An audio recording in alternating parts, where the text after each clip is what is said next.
ضلوا سبیلا صدق اللہ العظیم۔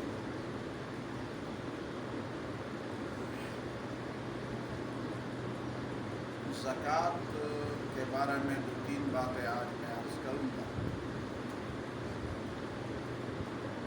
زکوٰۃ تزکیہ سے ہے، اس کا معنی صفائی بھی ہے اور اس کا معنی بڑھوتری بھی ہے، اور زکوٰۃ نماز کے ساتھ اس کا ہمیشہ تذکرہ ہوتا ہے۔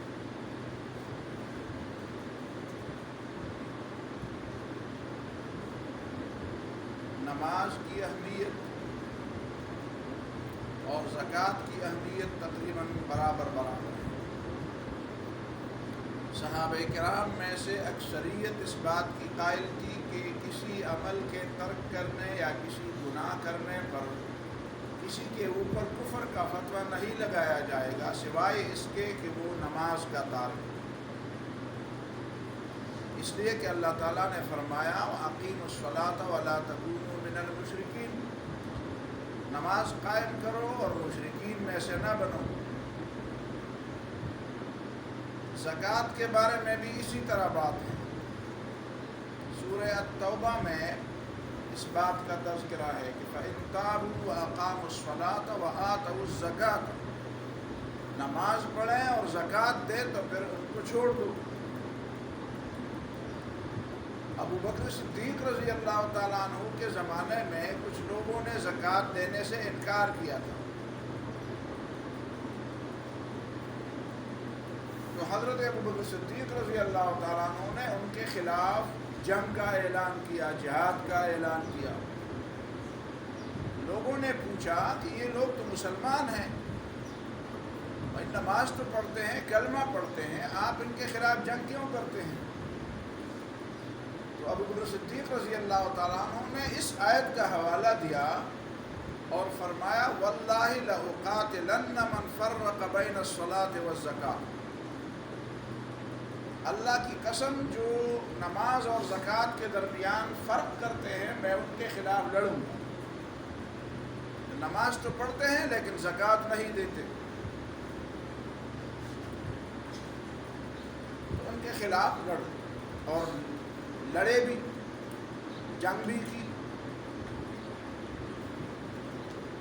زکوٰۃ کے بارے میں اصول ہے تُؤْخَذُ مِنْ أَغْنِيَائِهِمْ فَتُرَدُّ فِي فُقَرَائِهِمْ، اصول، بنیادی طور پر زکوٰۃ کی فرضیت کا فلسفہ، تُؤْخَذُ مِنْ أَغْنِيَائِهِمْ فَتُرَدُّ فِي فُقَرَائِهِمْ، مالداروں سے لی جائے گی اور غریبوں کو دی جائے گی۔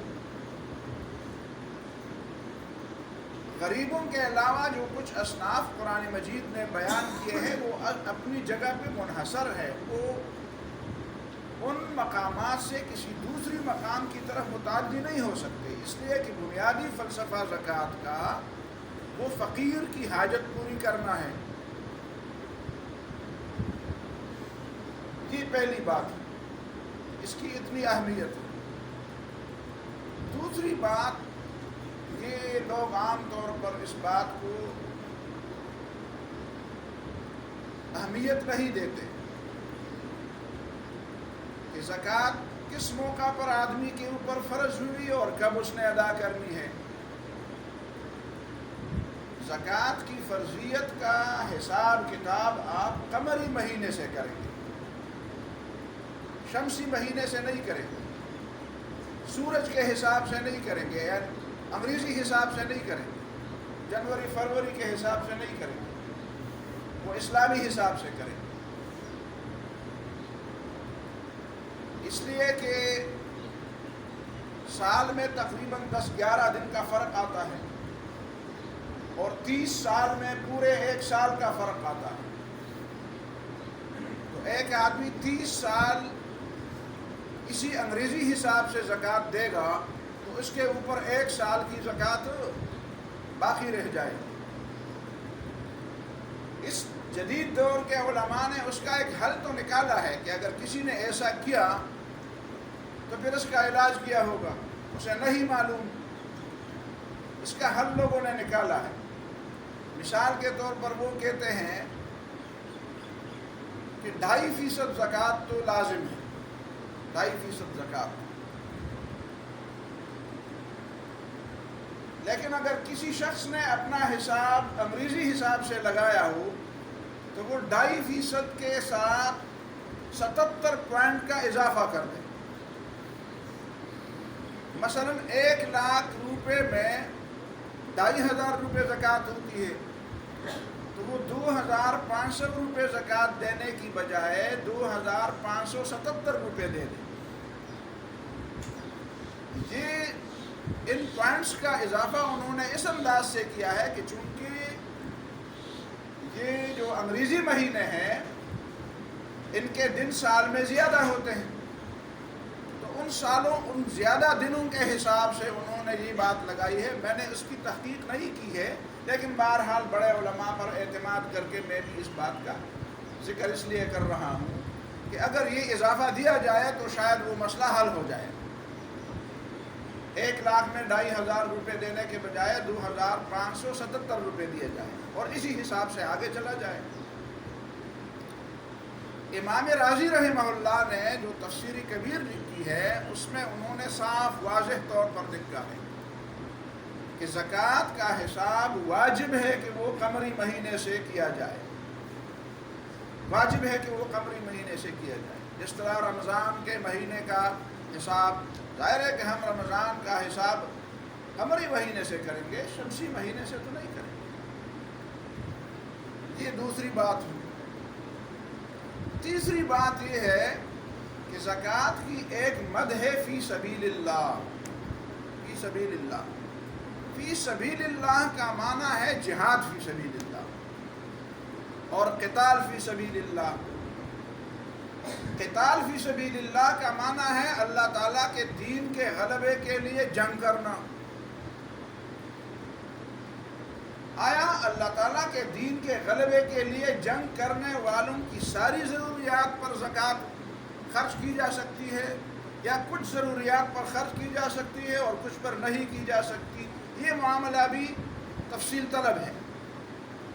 لیکن اتنی بات ہے کہ جو مجاہدین تنخواہ دار نہیں ہوتے، رضاکار ہوتے ہیں، ان مجاہدین کو اس سے مشاہرہ، اعزازیہ یا کوئی وظیفہ دیا جا سکتا ہے.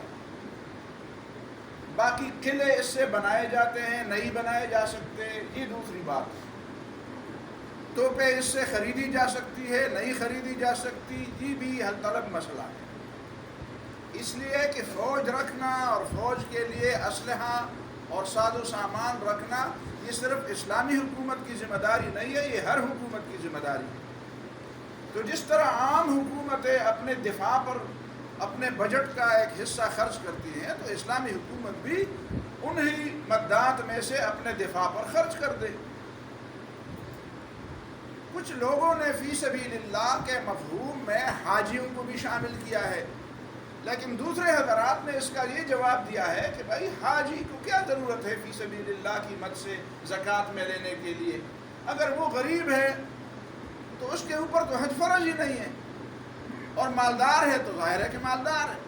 لیکن اگر وہ مالدار ہے اور راستے میں اس کا پیسہ ضائع ہو گیا تو وہ تو فی سبیل اللہ کے بجائے ابن السبیل میں آ گیا، ابن السبیل میں آ گیا، مسافر میں آ گیا. وہ مد تو پہلے سے ذکر ہے. یا وہ غریب ہو گیا تو فقیر اور مسکین میں شامل ہو گیا، تو اس کی الگ ضرورت نہیں. بہرحال فی سبیل اللہ کا ایک مفہوم، بنیادی مفہوم، وہ قتال فی سبیل اللہ. البتہ ایک مفہوم اس کا جہاد فی سبیل اللہ بھی ہے.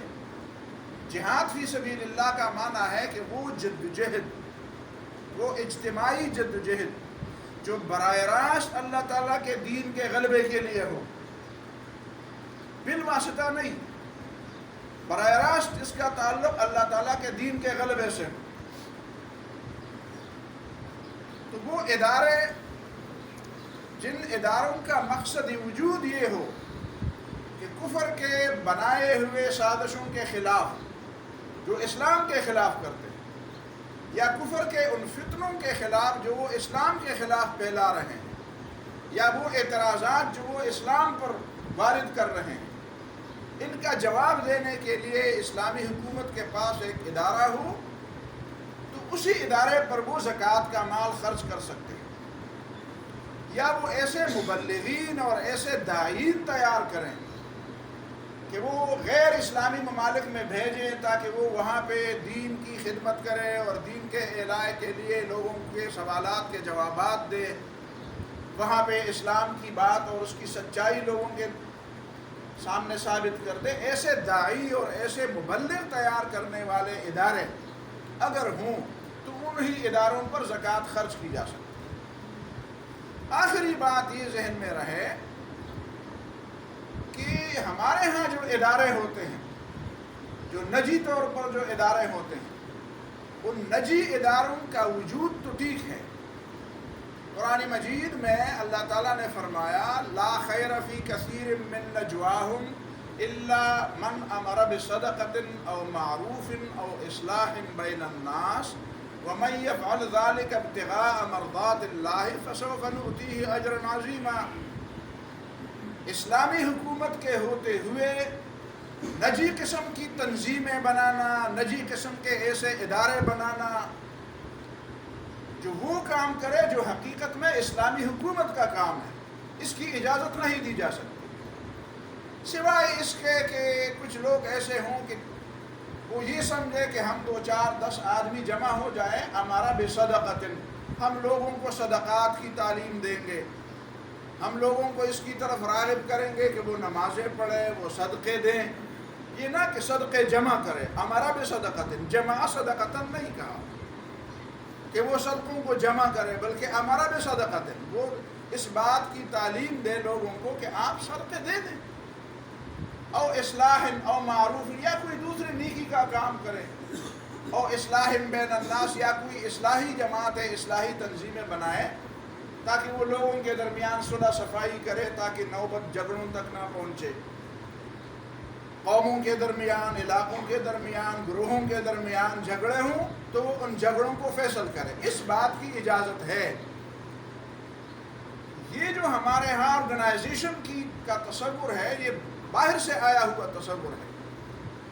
تو میں یہ نہیں کہتا کہ یہ غلط کام ہے، غلط کام نہیں ہے، لیکن اس کے لیے زکوٰۃ جمع کرنے کے وہ اختیارات ان کو حاصل نہیں ہو سکتے جو ایک اسلامی حکومت کو حاصل ہوتے ہیں. اسلامی حکومت کا معنی یہ ہے کہ اسلامی حکومت کو تصرف عام حاصل، ولایت عامہ، فقہ کی اصطلاح میں اس کو ولایت عامہ کہتے ہیں.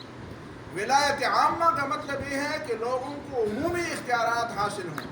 عمومی اختیارات کا مطلب یہ ہے کہ وہ کسی کو فائدہ بھی پہنچا سکتے ہیں اور ظالم اور مظلوم کے درمیان فیصلہ بھی کر سکتے ہیں. دیکھیں، جس طرح حدود قائم کرنا، جس طرح سزائیں دینا، وہ اسلامی حکومت کا کام ہے. ایک گروہ یہ نہیں کر سکتا کہ وہ لوگوں کو سزائیں دے. میرے پاس 10,000 آدمی بھی ہوں اور میں ایک علاقے میں کسی چور کو سزا دے سکتا ہوں، اس کا ہاتھ کاٹ سکتا ہوں، لیکن مجھے شریعت یہ حق نہیں دیتی کہ تم یہ کام کرو، اس لیے کہ میں لوگوں کو امن نہیں دے سکتا. اگر وہیں پہ کوئی ایسا مسئلہ پیش آ جائے تو میں لوگوں کی وہ بنیادی ضروریات نہیں پوری کر سکتا. کسی خاص موقع پر ایک آدمی کا ہاتھ کاٹنا یا اس کو کوڑے مارنا یا اس کے لیے کوئی دوسری سزا تجویز کرنا یہ تو آسان بات ہے، لیکن لوگوں کے مسائل حل کرنا، شریعت کا بنیادی مطلب یہ نہیں ہے کہ آپ لوگوں کو سزائیں دیں. شریعت کا بنیادی مطلب یہ ہے کہ آپ لوگوں کو امن دیں. میں یہ بات بار بار دہراتا ہوں کہ قوت کا مطلب یہ نہیں ہے کہ آپ قوت کے نتیجے میں کسی کو گریبان سے پکڑیں. قوت کا مطلب یہ ہے کہ آپ کسی گرے پڑے کو اٹھائیں. اگر آپ کے پاس کسی گرے پڑے کو اٹھانے، کسی مظلوم کو ظالم سے اس کا بدلہ لینے کی قوت نہیں ہے تو اس کا معنی یہ ہے کہ آپ صاحب قوت نہیں. لہذا یہ بات ذہن میں رہے کہ آرگنائزیشنز کو وہ اختیارات زکوٰۃ کے حوالے سے حاصل نہیں ہیں جو ایک اسلامی حکومت کو حاصل ہوتی ہے، اس لیے کہ اسلامی حکومت کے پاس ولایت عامہ ہوتی ہے، کسی تنظیم کے پاس ولایت عامہ نہیں ہوتی. لہٰذا ایک تو فی سبیل اللہ کا لفظ اتنا عام نہیں ہے، اور عام اس کو ہو بھی جائے تو وہ اسلامی حکومت کے حوالے سے وہ معاملات ہیں وہ ان کے ہاتھ میں ہے. وہ کسی تنظیم یا کسی آرگنائزیشن یا کسی ادارے کے ہاتھ میں نہیں ہو سکتے. یہ 3 معاملے بہت اہم تھے، ضروری تھے، اس لیے میں نے آپ کے سامنے تھوڑی سی وضاحت کی. تفصیلی وضاحت تو کسی تفصیلی بات میں ہو سکتی ہے، لیکن اتنی بات بھی کافی ہے. اللہ تعالیٰ مجھے اور آپ کو سمجھ اور عمل کی توفیق عطا فرمائے. جزاکم اللہ خیرا.